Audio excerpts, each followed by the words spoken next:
प्रमुख पक्षाचे नेते आणि पदाधिकारी इथं आहेत। सगळ्यांची नावं त्यांचा नामोल्लेख करणं शक्य नाही, कारण इतकी मोठी संख्या आहे की या सगळ्यांच्या गळ्यामधले जे रुमाल आहेत त्यावरून लक्षात येत असतं। आपण सुरुवातीला माजी खासदारांकडे जाऊयात की मला सांगा की गेल्या 35 वर्षात राजकारण तुम्ही इथं करताय आणि मराठवाडा मुक्तीसंग्राम आपण सातत्यानं उल्लेख करतोय, 75 वर्षामध्ये या जिल्ह्यात काही बदल झालेला आहे का? पश्चिम महाराष्ट्र असेल किंबहुना मुंबईचा भाग असेल त्या मानानं मराठवाड्यामध्ये परभणी जिल्हा औद्योगिकदृष्ट्या शिक्षणाच्या दृष्टिकोनातून सगळ्या बाबतीत माग असलेला आमचा बॅकलॉग खूप आहे। हे आमच्या परभणीकरांचं दुर्दैव आहे, कारण ह्या परभणी जिल्ह्याला जे दूरदृष्टी असणारं नेतृत्व पाहिजे होतं, विकासाची दृष्टी असणारं नेतृत्व पाहिजे होतं, ते मिळालं का नाही यामध्ये आम्हाला शंका येते। आता इतक्या वर्षानंतर आम्ही खासदार होतो, आज आमचे चेले जे माझ्या मागं पुढे फिरत होते त्या सत्तेवर आणि म्हणून कोणी माना न माना या नवीन पिढीला माहित नसेल, पण हे सगळे त्याच्यातले माझे कार्यकर्ते टोटल तिकडचे।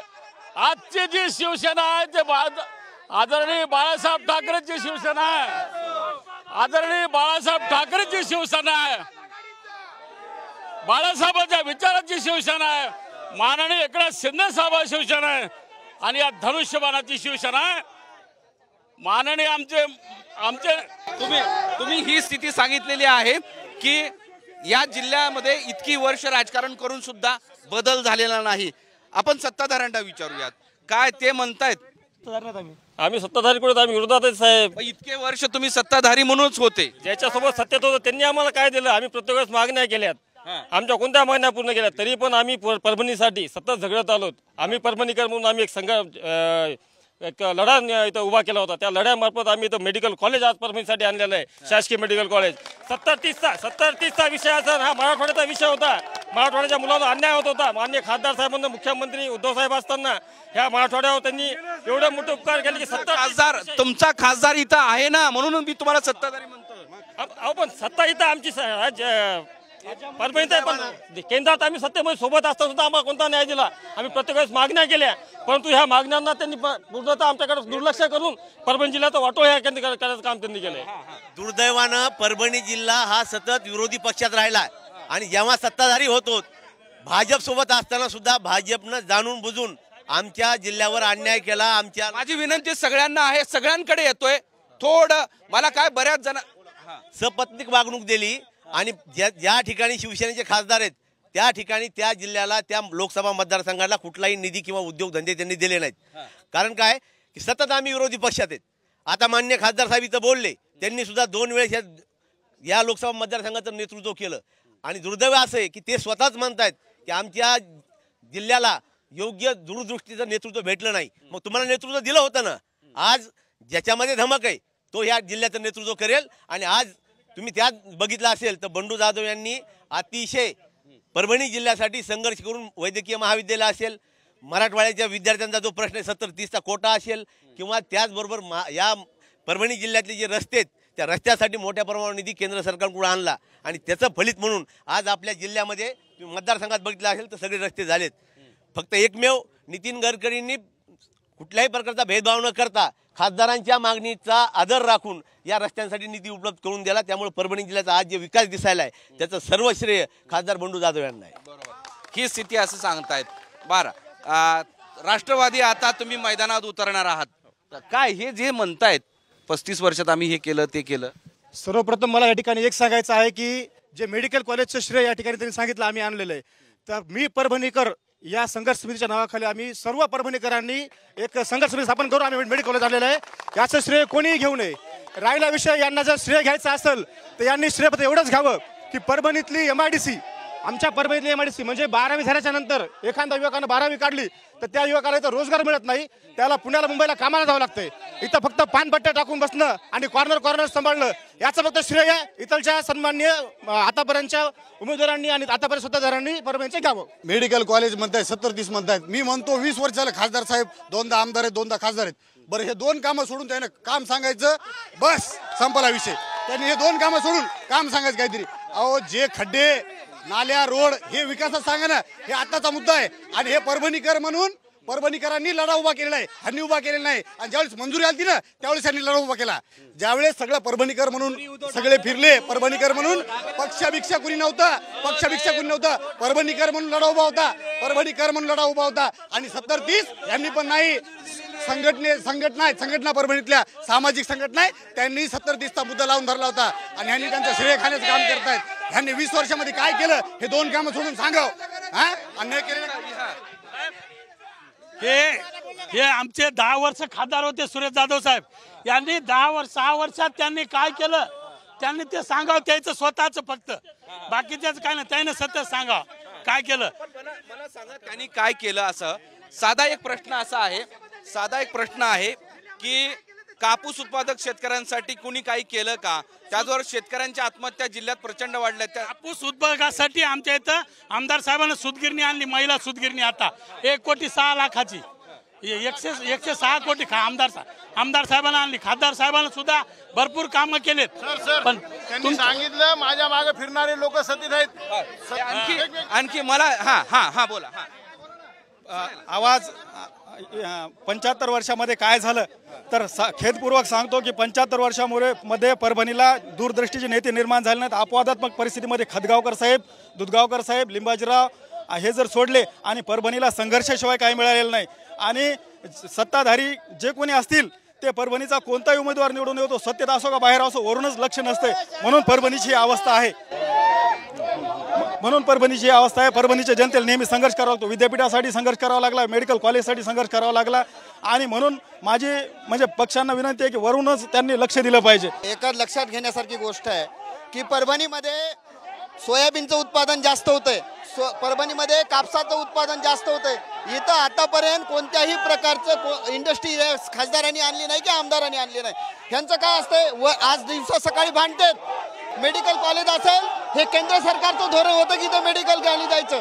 मागच्या गणेशराव दुर्गावकरांनी इथं कॉटन हब आणलं होतं, ते सुद्धा या खासदारांनी घातलं. म्हणजे येऊन जाऊन भूमाफिया, वाळू माफिया एवढ्या प्रकारचं काम करण्याचं खासदार या संजय जाधवाचं काम आहे आणि यांचं सुद्धा काम आहे. म्हणून जर या परभणीमध्ये बदल हवा असेल तर वंचित बहुजन आघाडीशिवाय पर्याय राहणार नाही साहेब. कारण जनसामान्य आणि बहुजनांना न्याय देण्याची भूमिका, जरांगे पाटलांची भूमिका ही फक्त वंचित बहुजन आघाडीच करू शकते.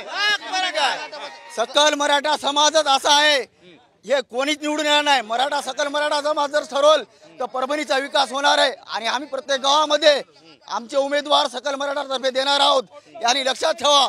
आणि विकास सकल मराठा समाजच करेल आणि मराठा समाजाला आरक्षण भेटल्याशिवाय राहणार नाही. बड़े मुश्किल मैं बड़ा अफसोस के साथ कहता हूं, परभणी में 2 खासदार होने के बाद भी परभणी का जो विकास है, खड्डे में रोड है या रोड में खड्डे हैं, ये परभणी की जनता जानती है. परभणी करके साथ हमेशा से नाइंसाफी हुई है. ये लोग आपस में टकराते हैं और परभणी का नुकसान करने का काम करते हैं. परभणी में 2 खासदार होने के बावजूद भी परभणी का जो विकास है वो शून्य है. सर, परभणी जिल्हा जगात जर्मनी आणि भारतात परभणी अशी परभणी जिल्ह्याची ओळख आहे. इथं 92% जमीन ही सिंचनाखाली आहे, परंतु इथं 2 खासदार आणि 6 आमदार आहेत. हे सगळे चोर मावस भाऊ अर्ध वाटून खाऊ आहे. पेरणीच्या टायमाला शेतकऱ्याला खत मिळत नाही, पेरणीच्या टायमाला शेतकऱ्याला डुप्लिकेट बियाणं मिळतंय. आज परभणीची परिस्थिती अशी आहे की विमा आलेला आहे, दुष्काळ जिल्हा परिस्थिती आहे. याच्यामध्ये बँकांनी खात्याला होल्ड मारले. शेतकरी आत्महत्या जिल्हा म्हणून या जिल्ह्याची ओळख आहे. हे सगळे चोर मावस भाऊ अर्ध वाटून खाऊ आहे. यांनी कोणीही शेतकऱ्याची बाजू ठामपणे मांडली नाही. आणि त्या सभागृहामध्ये हे वान्यराव माकडासारखे गेले, स्वतःच्या तिजोऱ्या भरल्या, पण गावगाड्यातल्या शेतकऱ्याची तिथं बाजू मांडली नाही. सोयाबीनचा दर कोसळला त्याची बाजू मांडली नाही. कापसाला व्यापारी कवडीमोल भावानं हे करायलेत. शेतकऱ्याचे कपडे नागवले जातात तरी सुद्धा कापसाबद्दल भ्र सुद्धा काढत नाहीत. हे कोणी कामाचं नाही. शेतकरी मायबापाचे फक्त मतदान घ्यायलेत भगव्याला, निळ्याला, हिरव्याला म्हणून, परंतु आमची बाजू घेऊन कोणी मांडणार. हे सगळे आम्ही कदरलेलो आहेत. आम्ही यांना कोणी मतदान करणार नाहीत. जे कापूस, सोयाबीन मोठ्या प्रमाणात इथं उत्पादित होतं, त्याला हमी भाव नाहीये. त्याच्यावर उत्पादित करण्यासाठी काहीतरी केंद्र असायला पाहिजे, ते फारसं नाहीये. पण त्याशिवाय शेतकरी आत्महत्या करत असताना ग्रामीण भागातली काय स्थिती आहे, शेतीची काय स्थिती आहे, आणि आता ऊन इतकं तापलेलं आहे. आपण सध्या दुष्काळात आहोत. परभणी जिल्ह्यामध्ये दुष्काळ परिस्थिती आहे, त्यामुळे इथं कर्ज वसुली थांबवलेली आहे. परंतु बँका सरस कर्ज वसुली चालू आहे. शेतकऱ्यांच्या खात्याला होल्ड लावलेलं आहे. कापसाला रेंटच्या नावाखाली कापसाला कवडीमोल भाव व्यापारी घेत आहेत. इथले आमदार, खासदार किंवा इथला जिल्हा परिषद सदस्य कोणी बोलायला तयार नाही. शेतकरी नागवडा गेलाय पूर्णपणे. शेतकऱ्यांची अवस्था त्यांनी सांगितलेली आहे. जिल्ह्यात आत्महत्या वाढत आहेत. कापसाला हमी भाव मिळत नाही. अनेक प्रश्न आहेत. त्या संदर्भात काय काम केलेलं आहे खासदारांनी? अमृतकालीन 75 वर्ष मराठवाडा मुक्ती संग्रामाचा आहे, हे तुम्ही म्हटल्याप्रमाणे योग्य आहे. 75 वर्षाच्या कालखंडामध्ये इथला खासदार आणि इथला आमदार विधानसभेमध्ये आणि लोकसभेमध्ये एकदाही बोलत नाही. जो काही विकास झालेला आहे मोदीजीच्या 10 वर्षाच्या कालखंडामध्ये, परभणी जिल्ह्यामध्ये महामार्ग 78 किलोमीटरचे होते, आता 278 किलोमीटर झालेले आहेत. या ठिकाणी हर घर जलच्या माध्यमातून हजारो कोटी रुपये मोदीजींनी ह्या जिल्ह्यासाठी दिलेले आहेत. 1 रुपयामध्ये राज्य सरकारनं पीक विमा दिलेला आहे. आणि जे काही या ठिकाणी आधारभूत किमती आहेत त्या आधारभूत किमती 2014च्या नंतर 80% वाढलेल्या आहेत.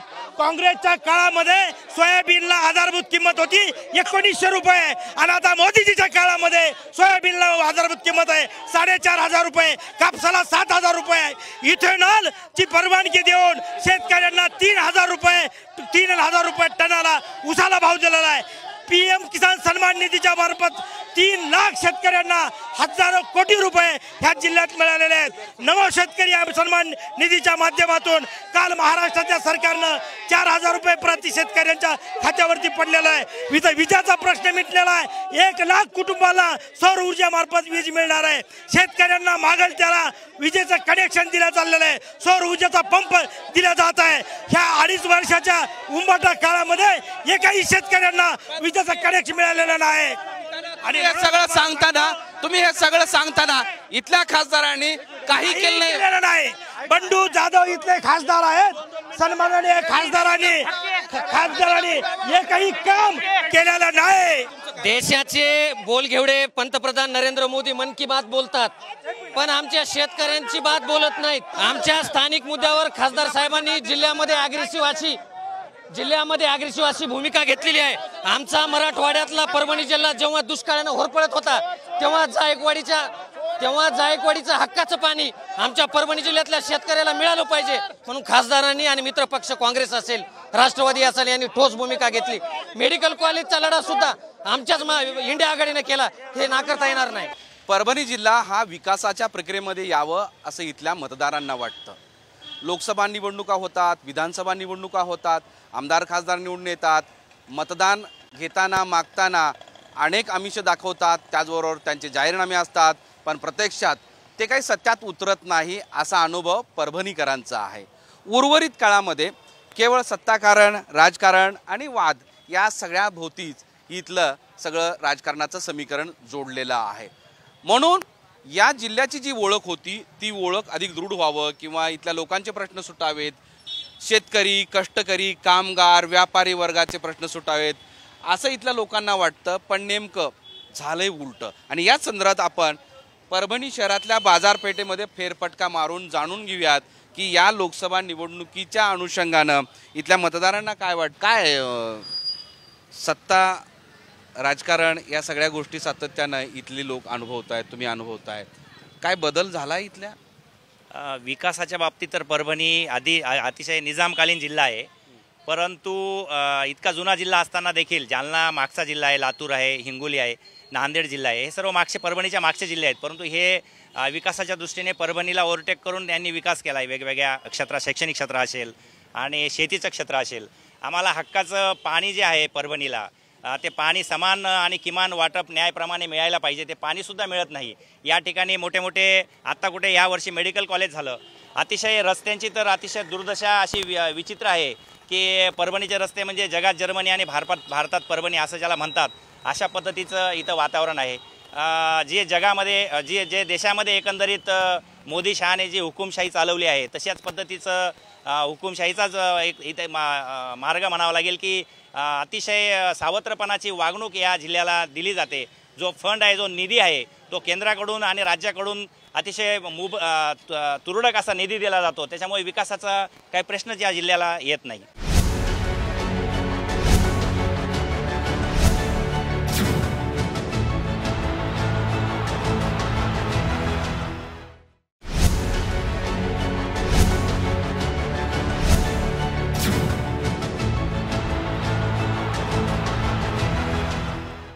विकासाच्या दृष्टीनं तुम्ही कसं पाहता? जिल्ह्याचा काही विकास झालाय?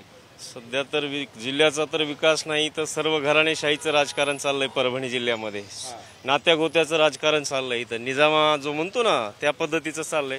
विकास तर नाहीच. विकासाच्या नावावर बऱ्याच काही गोष्टी उलाढाला होतात. तिथं आमच्या इथं जास्त करून परभणी जिल्ह्यामध्ये टोकन हा शब्द फार चालतो. सर्वसामान्याचं देणं घेणं काही नाही लोकप्रतिनिधीला, असं प्रामुख्यानं मला वाटतं. टोकन म्हणजे काय?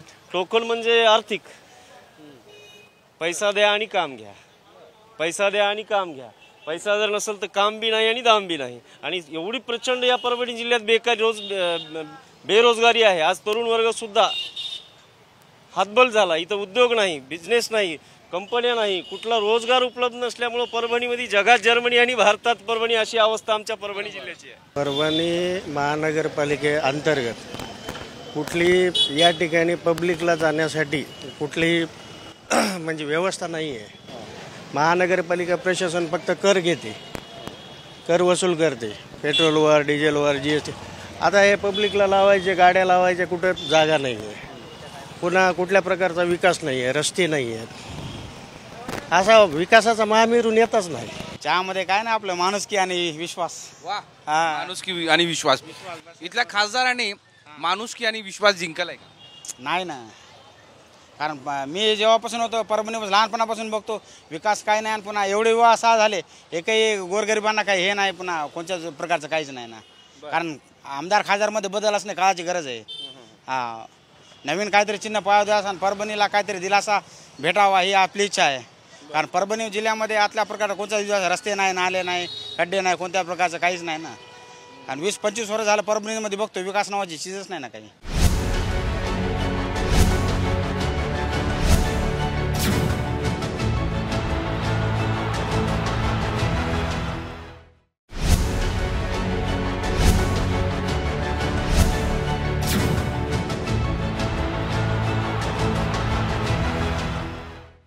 आज 41 वर्ष झाले. आता MIDC मध्ये काहीच नाही. आपल्या बाहेरच्या MIDC पहा. परभणी काय मार्केट झाले. आता मार्केट आहे का 1 तारखेचा टाईम असून काहीच गिरायकच नाही ना. मग आता हेच पाहता तुम्ही पूर्णेला जा, ताडकळसला जा, कसं मार्केट आहे पहा ना. अतिशय मागासलेलं परभणी, नुसतं पेशंटचं गाव म्हणून ओळखलं जातं. इथलं नो डेव्हलपमेंट. राजकारणी आपापल्यात आपल्यात गुंग, काही डेव्हलपमेंट नाही आहे. MIDC मध्ये फक्त राहण्याचे घरं केलेले आहेत. प्लॉट MIDCच्या संदर्भात केला, पण सगळे राहण्यासाठी व्यवस्था केलेली त्यांनी. प्रत्येकाने ज्यांनी प्लॉट घेतले MIDC मध्ये स्वतःचं राहण्याचं घर आणि तिथंच व्यवसाय छोटासा आपला नॉमिनल टाकायचा आणि सगळं गव्हर्नमेंटची ग्रँट लाटून टाकायचं. पेन्शनरचं शहर म्हणून या परभणीची ओळख झालेली आहे. जिल्ह्याची तीच स्थिती आहे. तिथला शेतकरीसुद्धा अजून संकटात आहे.